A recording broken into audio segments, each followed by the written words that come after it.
The chaotic UK-EU Brexit negotiations can easily obscure some of the consistent elements. The Tories have prioritised their internal party conflict over getting a deal, and the EU27 have the stronger bargaining position. The now forgotten debate over Britain's £35 billion plus divorce bill was a harbinger of things to come. The EU will set out its position, and the deal will broadly resemble the bloc's offer. The Article 50 process was designed to strengthen the hand of the remaining members in any exit negotiation. Over the past 2 years, it has worked as its creators intended. Establishing a ticking clock towards a no-deal exit gives the EU huge leverage. This is not to say the EU wants a no-deal outcome. Negotiators have also suggested that they will offer Theresa May a vague political declaration about the future relationship, which would sit alongside a legally binding withdrawal treaty focused on citizen rights, financial obligations and the Irish border. Of these three aspects, it is the Irish border that still threatens to lead to the breakdown of the negotiations. The EU's backstop for Northern Ireland, de facto keeping the territory within the regulatory and customs orbit of the EU to maintain a checkpoint-free Irish border, is unacceptable to a government in London dependent on DUP votes. Even if the Tories were united behind May at this crucial moment, the Irish border would still pose a huge challenge to getting a majority for a deal. This is why the Chequers proposal was a huge miscalculation.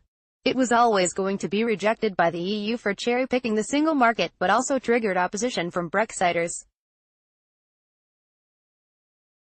If they remain true to their word and vote against May's deal, then Britain is fast approaching a major political crisis.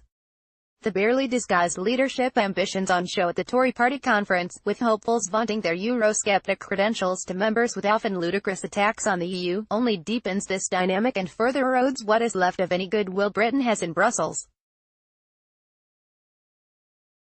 May can probably still negotiate a jam tomorrow Brexit deal in Europe, but the possibility of her getting this through Parliament looks remote.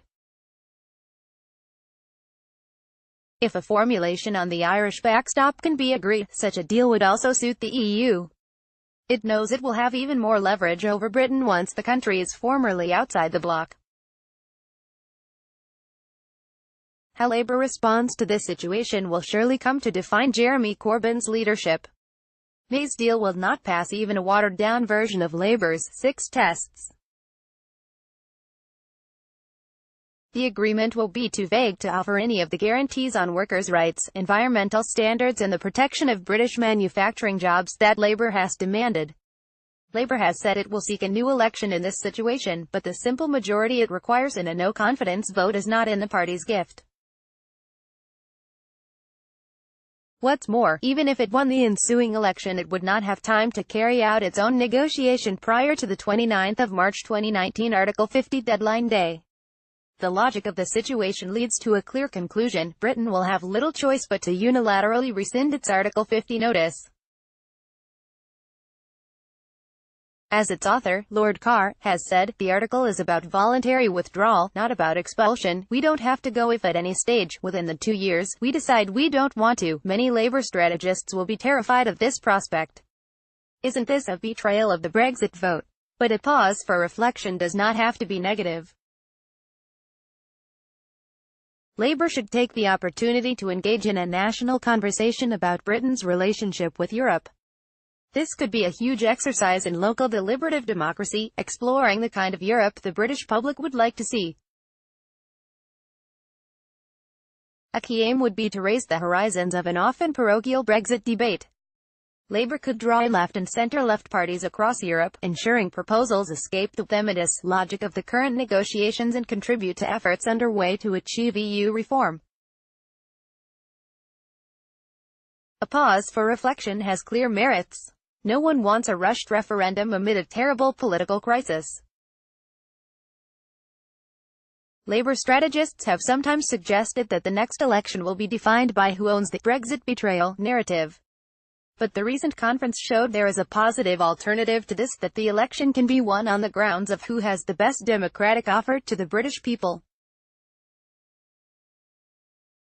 the outcome of a national consultation on Britain's relationship with Europe, and the reforms the bloc needs, could then be negotiated with the EU and eventually ratified in a referendum. A reformed membership of the EU could win broader support. As Britain stares down the barrel of a no-deal Brexit, a party often accused by its foes of offering chaos could come to the rescue of a deeply traumatized nation. Luke Cooper is a visiting fellow on the Europe's Future program at the Institute for Human Sciences in Vienna, a senior lecturer in international politics at Anglia Ruskin University and a convener of the Another Europe is Possible campaign.